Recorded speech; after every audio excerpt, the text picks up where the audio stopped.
Senior सहाफ़ी और तज्ज़ियाकार हामिद मीर साहब ने भी हमें ज्वाइन कर लिया। बहुत शुक्रिया मीर साहब, थैंक यू सो मच आपके ज्वाइन करने के लिए। आमिर साहब आपकी तरफ थ्रो कर रही हूँ। जी हामिद मीर साहब, बहुत मेरा भी शुक्रिया आपका टाइम निकालने के लिए। और हमने पहली दफ़ा अपने प्रोग्राम में आपको मदऊ किया और आपने शिरकत का अगेन मैं बार बार शुक्रिया अदा कर रहा हूँ। अच्छा, पूछना मैं ये आपसे चाहता हूँ कि आर्मी चीफ साहब की ये स्टेटमेंट के बाद कि वो एक्सटेंशन नहीं लेंगे, जिसको ISPR ने डिनाई नहीं किया, इसलिए उसको हतमी समझा जा रहा है। सियासत एकदम बदल गई है, क्योंकि सारी सियासत का मदार उसके इर्द गिर्द हो रहा था कि एक्सटेंशन होगी नहीं होगी, कौन लगेगा कौन नहीं है। बस दो तीन चीज़ें। एक, ख्वाजा आसिफ साहब ने जो बयान दिया है कि जी हम 5 में से लगाएंगे, 6 में से लगाएंगे, उससे ये मार्केट के अंदर ये जो बहस शुरू हो गई और काफ़ी एंकर्स में देख रहा हूँ नाम ले के कहने लग पड़े हैं कि इसने लगना है, इसने लगना है, इसने लगना। एक तो ये मेरे ख्याल, आपके विचार जानना चाहूँगा, मेरे ख्याल में बड़ी नामुनासिब बात है। दूसरा, इसका जो मौजूदा जो धरने दिए जा रहे थे और इस्तीफे दिए जा रहे थे, उस पर क्या असरात पड़ते हैं इस स्टेटमेंट के बाद? आमिर साहब, आर्मी की जो अपॉइंटमेंट है वो मेरा ख्याल है कि उसका अभी उस पर काफी दिन पड़े हैं और ख्वाजा आसिफ साहब ने भी कहा कि अभी इमरान खान साहब को दिया जाए। तो अगर इमरान खान साहब की पॉलिटिक्स जो है वो इसी के एक अपॉइंटमेंट के अंदर घूम रही है, तो मेरा ख्याल है बाकी पॉलिटिक्स जो है उसका इससे कोई ताल्लुक नहीं है।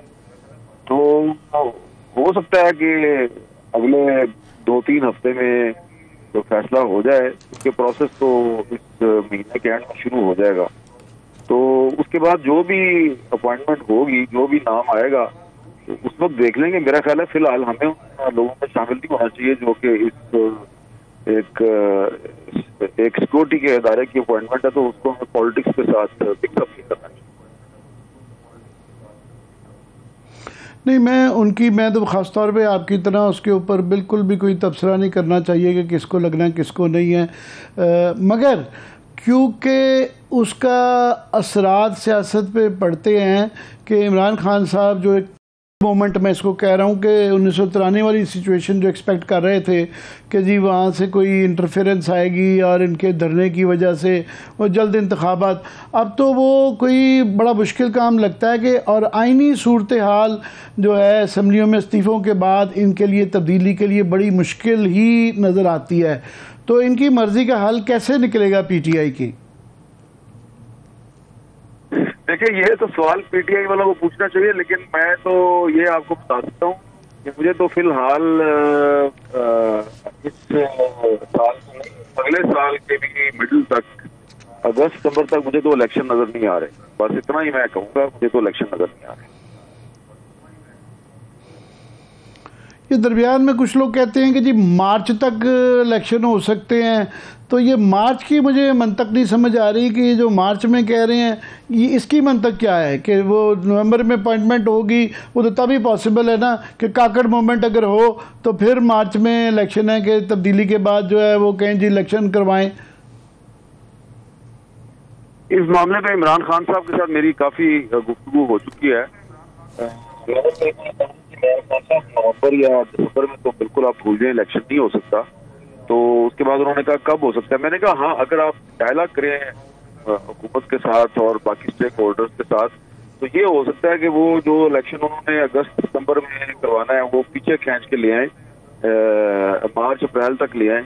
तो इस मेरी राय जो थी, इसको वहाँ पे मौजूद जो PTI के 2 और सीनियर रहनुमा थे उन्होंने सपोर्ट किया। लेकिन खान साहब जो हैं वो बड़े कॉन्फिडेंट थे कि जी नहीं, नवंबर दिसंबर में हो जाएगा। लेकिन ये बात जो है ये 10-15 दिन पुरानी है। लेकिन उसके बाद फिर जो पिछले 10-15 दिन में काफी डेवलपमेंट्स हुई हैं, तो मेरा नहीं ख्याल कि अब मार्च अप्रैल में भी कोई इलेक्शन की डेट आ सकती है। अब सिर्फ ये हो सकता है कि तहरीक इंसाफ जो है वो हुकूमत को ये कहेगी कि जनाब आप मेहरबानी करें और हमें सिर्फ इलेक्शन की डेट दे दें, कोई भी डेट दे दें, तो ताकि हम उसके बाद कोई अगली हिकमत अमली बनाएं। तो इस वक्त एक ग्रुप तहरीक इंसाफ में ऐसा काफी मजबूत ग्रुप है वो, जो ये कह रहा है कि हमें किसी तरीके से असेंबली में वापस आना चाहिए, क्योंकि हमने फ्री हैंड दिया हुआ हुकूमत को। वो जो भी लेजिस्लेशन चाहते हैं वो लेजिस्लेशन कर लेते हैं। नैब का कानून बदलना चाहते हैं वो नैब का कानून बदल देते हैं। अपनी मर्जी की कोई भी कानून साजी कर देते हैं, हमें कुछ अचीवमेंट भी नजर नहीं आ रही।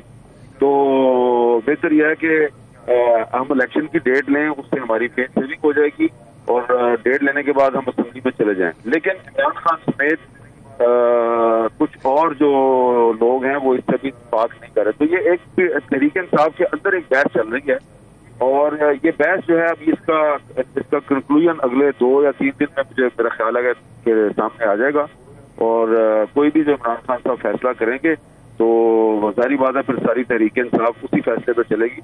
लेकिन जो लोग ये समझते हैं कि अगले कुछ दिनों में या अगले चंद हफ्तों में बहुत कुछ होने वाला है और इलेक्शन हो जाएगा, वो मुझे नहीं लगता कि इलेक्शन मार्च अप्रैल में भी होगा। तो ये फैसला के इस्तीफे वापस लेके वापस चला जाए असेंबलियों में, क्या ये इतना आसान है? क्योंकि अब इसके अंदर अदालत भी शामिल हो गई है, वो भी कह तो रहे हैं वापस जाने का, मगर उस पर भी क्वेश्चन आ रहे हैं कि अदालत के पास ये इख्तियार है कि वो कहे जी आप पार्लियामेंट के अंदर जाएं।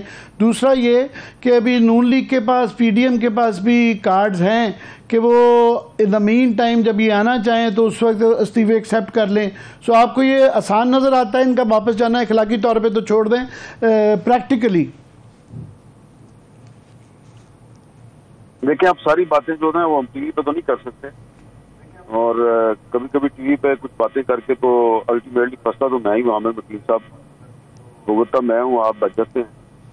तो इसलिए बेहतर मैं आपको ये बताता हूँ कि कोशिश हो रही है तहरीक इंसाफ को असेंबली में वापस लाने की और तहरीक इंसाफ के अंदर एक काफी मजबूत ग्रुप जो है वो इस चीज को सपोर्ट भी कर रहा है और उस ग्रुप के नून के साथ एक इनफॉर्मल किस्म के रास्ते भी कर रहे हैं। लेकिन उसमें इस दफा जो पीपल्स पार्टी है ना वो रास्ते का कांटा बनी हुई है, वो नहीं मानती और स्पीकर साहब का ताल्लुक पीपल्स पार्टी से। तो आप ये समझे कि मुस्लिम लीग नून जो है वो एक इनडायरेक्ट इंगेजमेंट के जरिए मसला हल करना चाहती है, लेकिन पीपल्स पार्टी नहीं मानती। मगर वो आपने ये जुमला कहा कि मैं बच जाता हूँ आप फंस जाते हैं, मगर आप फंसने के बावजूद भी कभी इन चीज़ों से आप डरे नहीं हैं। वैसे मैं भी थोड़ा सा फंसा हूँ, एक 11 माह की मैंने भी बेरोज़गारी काटी है, मगर आपने जो कहना होता है आपने हमेशा दलेरी के साथ कहा है। मैं ये धरने का ख़ास तौर पे अपना जानना चाह रहा था कि ये काफ़ी हफ्तों महीनों से सिलसिला है कि इब के आ अब कर रहे हैं, अभी हेल्प ले रहे हैं। तो अगर ये इलेक्शन जल्दी होते हुए नज़र नहीं आ रहे और ये लंबी बात है तो ये कब तक लटकाई रखेंगे ये वाला फैसला धमका के, डरा के कि अभी हम ऐलान करने वाले हैं, अभी ऐलान करने वाले हैं?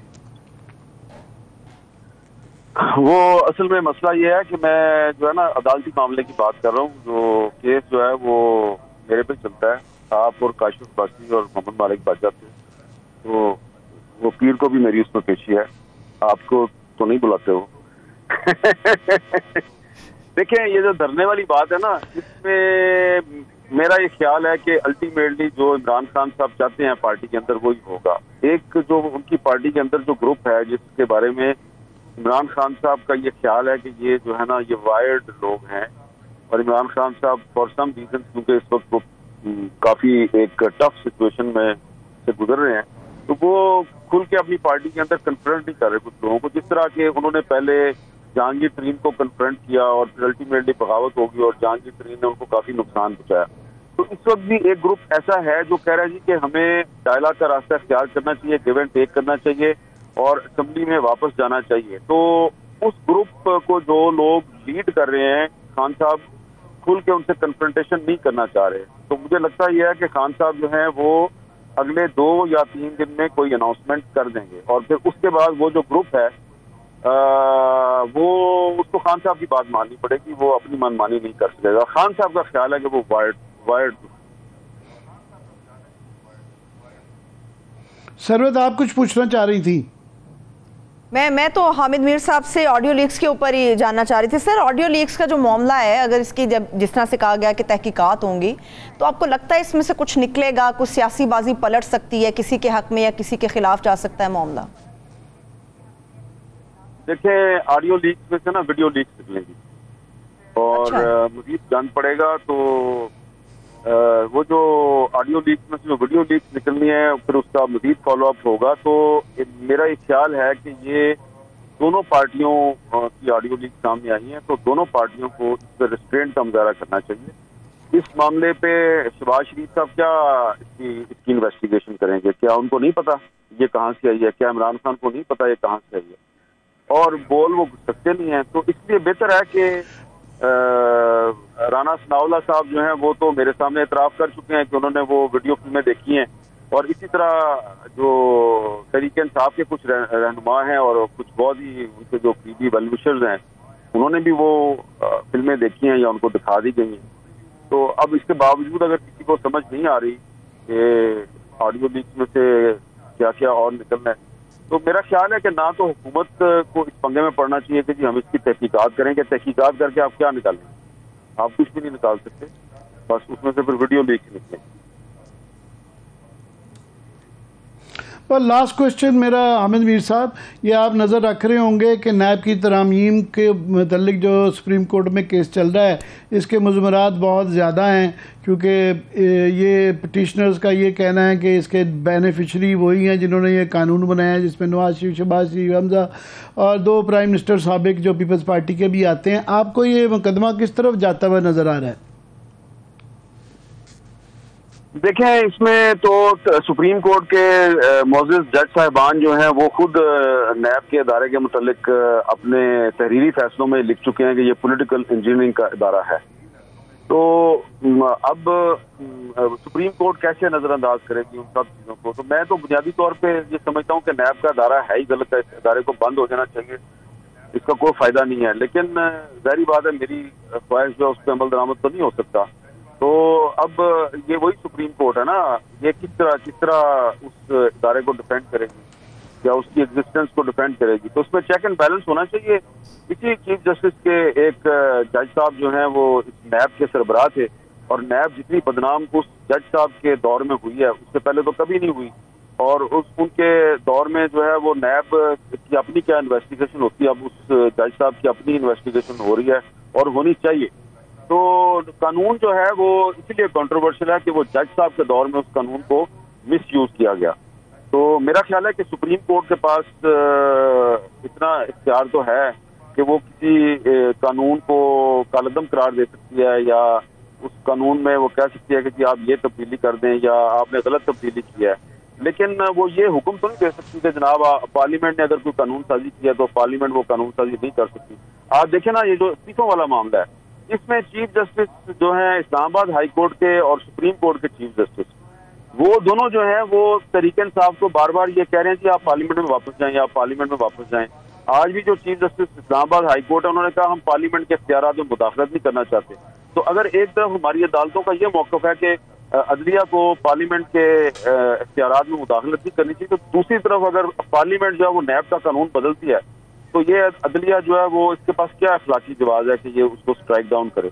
और अगर कर भी देती है, फर्ज करें, तो एक नई बहस का दरवाजा खुल जाएगा कि तहरीक इंसाफ को तो आप जबरदस्ती खींच के पार्लियामेंट के अंदर लाना चाहते हैं, लेकिन पार्लियामेंट के इख्तियारात के अंदर आप मुदाखलत भी करते हैं। तो इसलिए सिचुएशन बड़ी ट्रिकी है, इसमें अदलिया को बड़ा मुहतात रवैया अख्तियार करना चाहिए।